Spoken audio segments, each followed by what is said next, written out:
And then, of course, people say, okay, the vaccine is unsafe, and then you get the swine flu hoax, and the vaccine could kill you, say no to the vaccine, that atmosphere starts. And then after the crisis, everybody becomes smart. Yeah?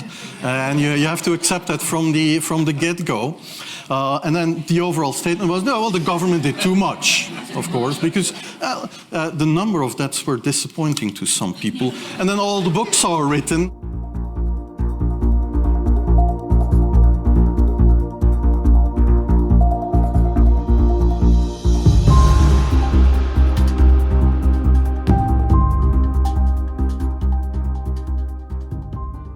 So what are the real solutions? Where do we go from here? Is there something more that can be done to actually cure the social cancer we have created? In the words of Thoreau, there are 1,000 hacking at the branches of evil to one who is striking at the root. In the first place, we should not fall into the trap of pointing towards politics for a solution, as we have seen that leaders of both political parties lack basic scientific capacities. We must seek ways to undo the conflicts of interest by a clear separation of powers. We must ensure healthy checks and balances of these same powers, and most importantly, we must create alternatives that are free of these conflicts. It is only then that we are actually healing the root problems instead of merely managing them. The first step is to tackle the connection between medicine and state. This means that all state agencies that take medical decisions must be systematically checked, pulled back, and dissolved. Then the conflict of interest between individualized medicine and state laws can be removed. Separation of medicine and state is crucial to addressing this. The idea is not without precedent. As Thomas Jefferson said, "Was the government to prescribe us our medicine and diet, our bodies would be in such keeping as our souls are now." Thus in France, the emetic was once forbidden as medicine and the potato as an article of food. And in 1916, medical freedom journals were advocating for the separation of state and medicine. Thomas Szasz pointed out about 50 years ago how we take the alliance between medicine and state for granted, just as the Europeans took the alliance between church and state for granted.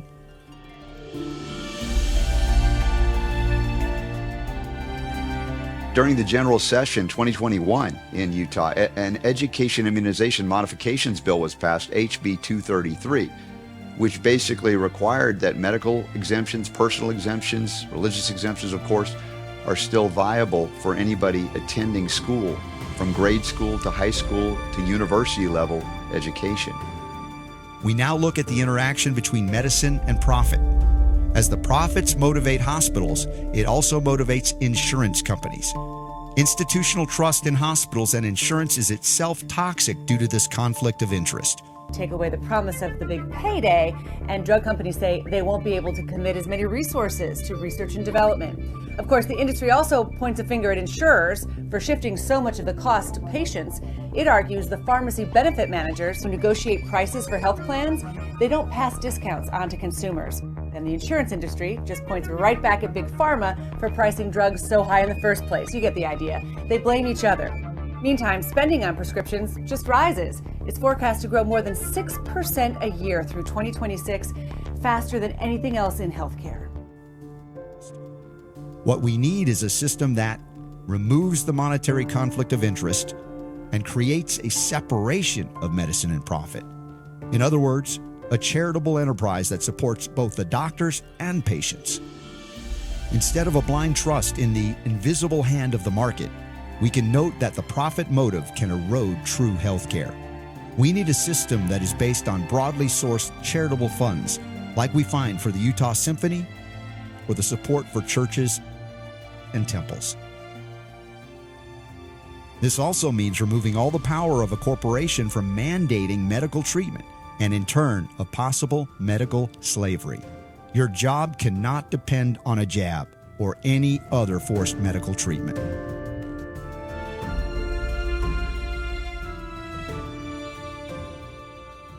2022 general session expanded COVID-19 vaccine exemption potential for those who were employees so that employers could not mandate them without exemption. So you still have access to religious and personal belief exemptions as well as medical exemptions. In summary, neither the power of money on the one side nor the power of the state on the other ought to have a say in the cultivation of health. Similar to the Constitution, we need an overall separation of powers for medicine. That would put the science back into health and remove the social evils of forced treatments. This is the task that has been taken up by the Health Independence Alliance to build a new system. The purpose is to start fresh and create a systemic alternative, a parallel charitable health system called the Health Independence Alliance. An alternative to the system of hospitals and insurance, an alternative to the bias in medical associations, an alternative to the silos created by excessive specialization. And these new diseases, you have to think, how do the cells work? What do they need? What do they not need? And it's really exciting to have options, just lots of options.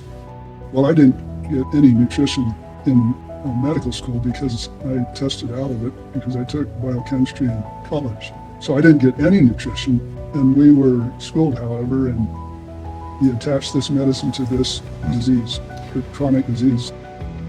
I would love to see it today where we can truly be integrative and collaborate with each other, and based on a patient's resources or financially or geographically, whatever. I believe that the Lord has put a lot of good things for us to learn here on the earth. And when we get too far down the medical road, that puts us into problems sometimes where we lose focus on what I think the Lord intended overall for us.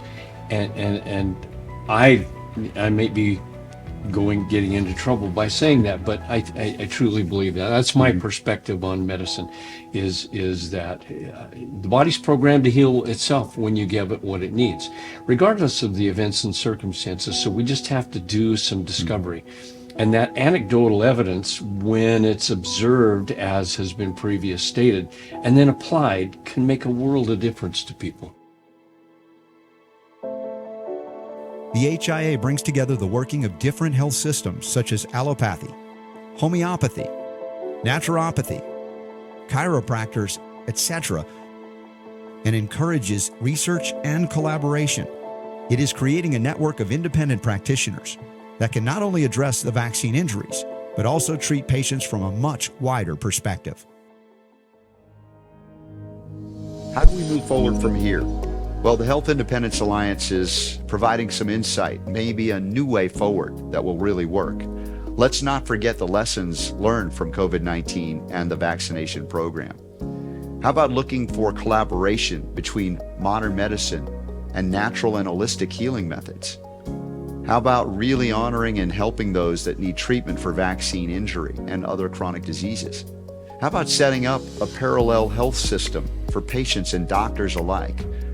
You can learn more and gather more resources from the Health Independence Alliance by going to healthindependencealliance.com. Thank you for joining us, and please reach out to us if you want more information for help and healing for yourself and for anyone you know who needs this.